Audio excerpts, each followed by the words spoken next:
अभी के इलेक्ट्रिक इंतजामिया से मेरी बात हो रही थी, कह रहे हैं कराची में तो कोई मरा ही नहीं आया। दिखाऊं जिस वक्त बारिश में दुनिया एंजॉय करती है, कराची वाले क्या करते हैं। ये लोग बारिश सेलिब्रेट करने नहीं आए। मैं दिखा रहा हूँ कराची वालों की बदनसीबी। ये रश लगा हुआ है, क्यों लगा दिखाता हूँ।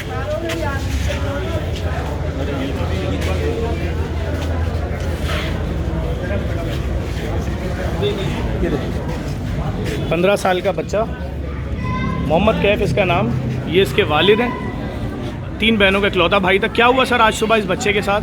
भाई क्रिकेट खेलने उतरा था, क्रिकेट खेल के दोस्तों के साथ हमें जैसे स्क्वायर में गया जब PMT न्यू लगी है, वहाँ पर तारों में पता नहीं ज़मीन पे करंट था, बारिश हो रही थी तो पाँव रखा, ये भी मर गए और 3-4 गायें भी मरी, जिसमें ये खाली हाथ लगाने गया था। सर ये शहीद है, बस इसके साथ एक प्रॉब्लम ये इस बच्चे के साथ ये कराची का। अगर ये इस्लामाबाद का होता, आपके पास अभी के इलेक्ट्रिक भी खड़ी होती, इंतजामिया भी, आपकी बात सुनी जाती।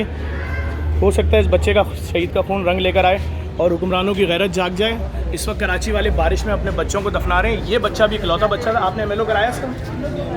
बगैर MLO के दफनाएंगे तो क़यामत भी आपसे पूछेगा। MLO में कुछ नहीं होता, बराबर में सिविल नहीं होता बाद में। सिविल अस्पताल ले जाए, सिर्फ वो देखेंगे, बोलेंगे हाँ करंट लगा है, ना काटेंगे ना तो रिपोर्ट दे दिए पूरी सिविल ने, बस वही MLO है, बस उसमें FIR कटेगी। कराची की जिल्लत रसवाई देख ली, ये कराची जलील हो रहा है। इकलौते बच्चे मर रहे हैं सबके, ये भी इकलौता बच्चा गया है। ये कह रहे थे ना कोई नहीं मरा, इस सुबह से चौथी मौत है कराची की। अगर किसी में शर्म हया गैरत है, इस वीडियो को शेयर करें, शायद चीफ जस्टिस ऑफ पाकिस्तान को कराची पे रहम आ जाए। कब तक अपने बच्चों को दफनाएंगे?